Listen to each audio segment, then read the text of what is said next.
Alright, I'm back again, and I'm going to try to get through this video without coughing my head off, because I'm still in a situation where if I talk too much, I start coughing. So I saw this picture, and it was a picture comparing of two screenshots from CBS. And one was Kamala Harris, how she's going to fight to have tips to be untaxed. And the other one is when Donald Trump said that he was going to push to have tips, the taxes removed from tips, is how much it's going to cost to do this. And I saw this and I got to think to myself, do people not realize we are being socially conditioned to respond to certain triggers in a certain predictable fashion?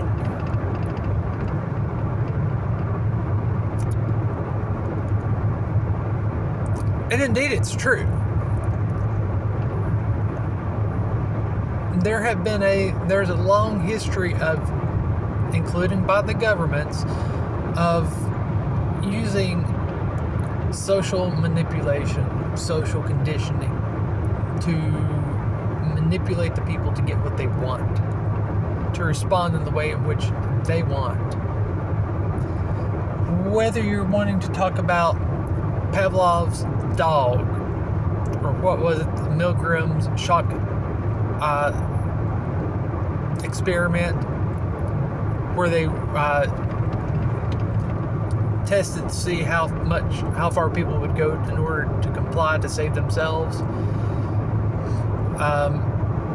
I'll provide links. Make sure you have links to all this information. Also, let's throw out the elephant in the room, something the CIA tried to cover up, but a few documents wound up getting released through Freedom of Information. MK Ultra, where one of the components of it was to make the mind go completely empty to where they could implant a new mind. All along, there's all kinds of things like this.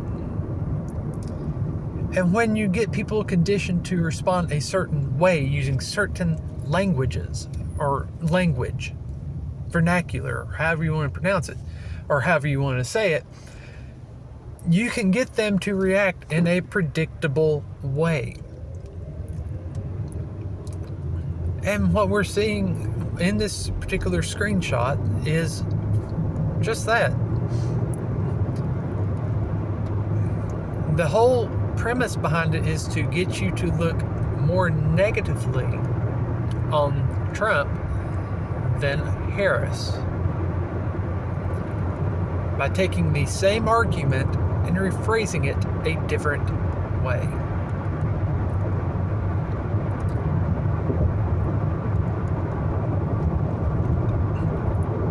And we can puff up our chests and say that, America is the good guys. We're always do the right thing. We are wearing the white hat. But in the past week, we've learned that Tulsi Gabbard, former congresswoman, and I think isn't she a colonel or lieutenant colonel in the Hawaii National Guard? She's on a no-fly watch list for possible domestic terrorism. She came out and said that on her YouTube channel.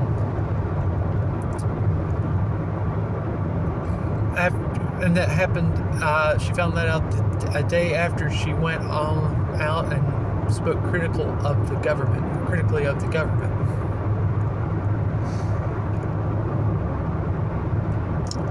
How many times has the United States government spied on its people illegally? That's the whole premise of why Snowden is in exile. We want to look down our noses at third world dictators, but let's face it, Even Andrew Cuomo said that for anyone else other than Donald Trump while he's running for president, the charges that were brought forth about him by the state of New York would have never happened. And he should know he's former Attorney General for New York. He probably passed on similar circumstances, and that was in regards to the mortgage case. He probably has passed on similar cases before himself.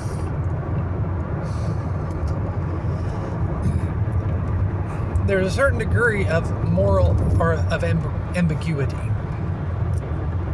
We want to think America's number one for freedom. We're number one. We're all about freedom, morality.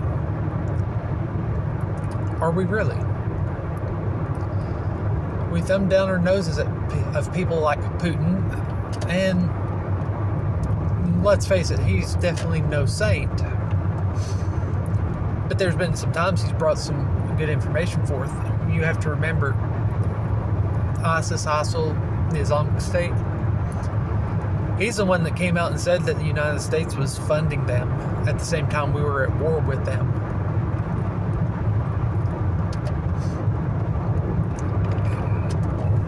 Yet we want to say we wear the white hat, we're the good guys, and he wears the black hat, he's the bad guy.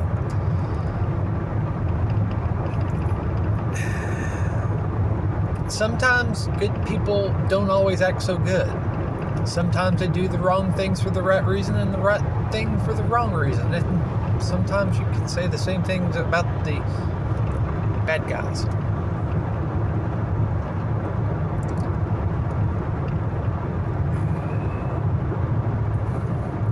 And, you know, I've got enough family members that like, or people I know that like Westerns, that I've unfortunately seen more than I care to. I'm not a huge fan, but I've learned that in some of them, the good guy's not always the one that wears the white hat. And some of them, they wear the black hat. And sometimes the bad guys wear the white hats.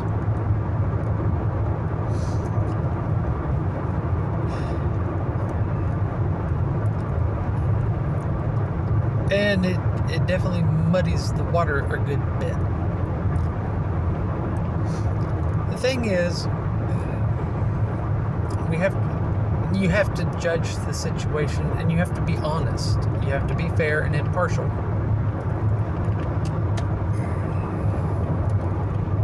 And you have to be willing to call people out on their crap.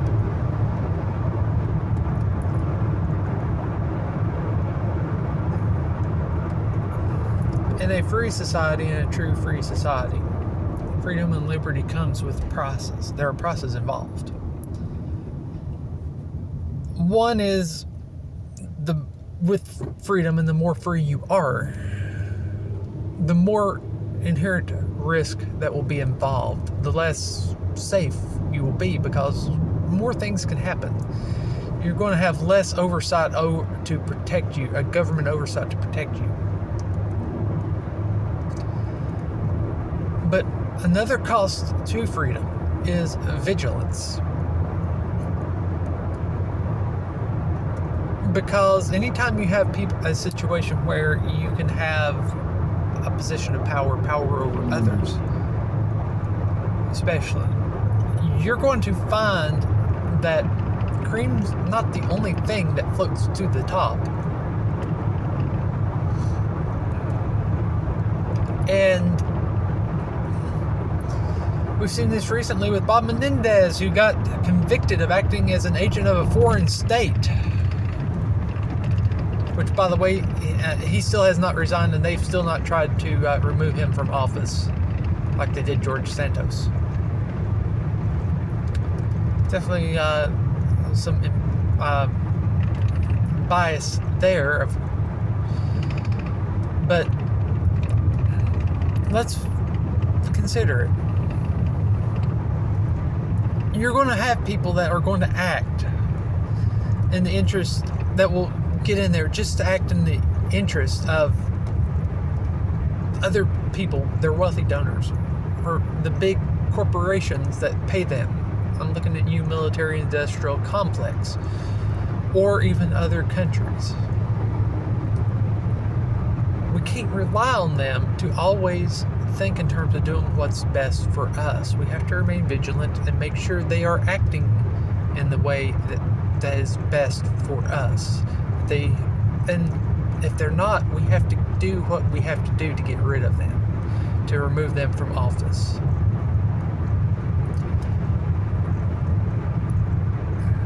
And when you see things like we're seeing in the UK right now, where people are being arrested for just questioning the government on social media because they're using inflammatory speech. When you realize that our own government is fighting with the Supreme Court, and the Supreme Court sided with them, that they should have the right to censor what is posted on social media.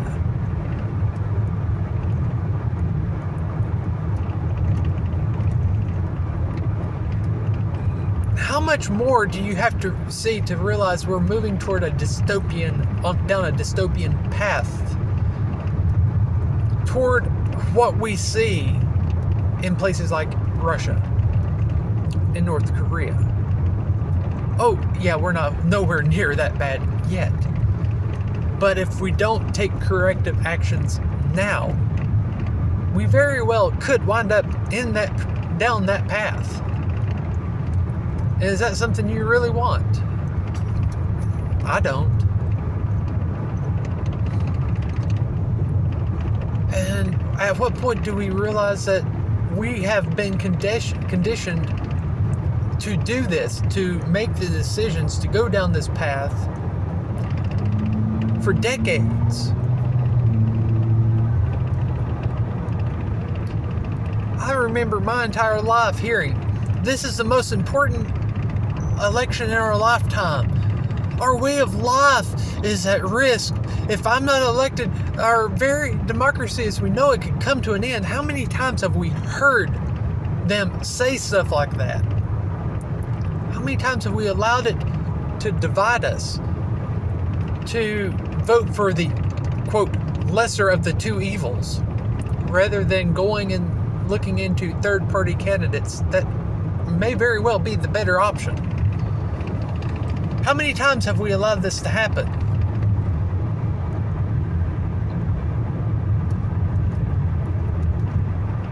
That's something to think about, something to ponder, isn't it? And you have to sit back and wonder, is the news media really unbiased, or are they acting as a propaganda wing for the government? Sometimes it does seem like they're more propaganda than actual unbiased news. That's just some of my thoughts and musings on the situation as a whole. I will make sure that there are plenty of links available to back up what I am saying. Let me know what you think. Later.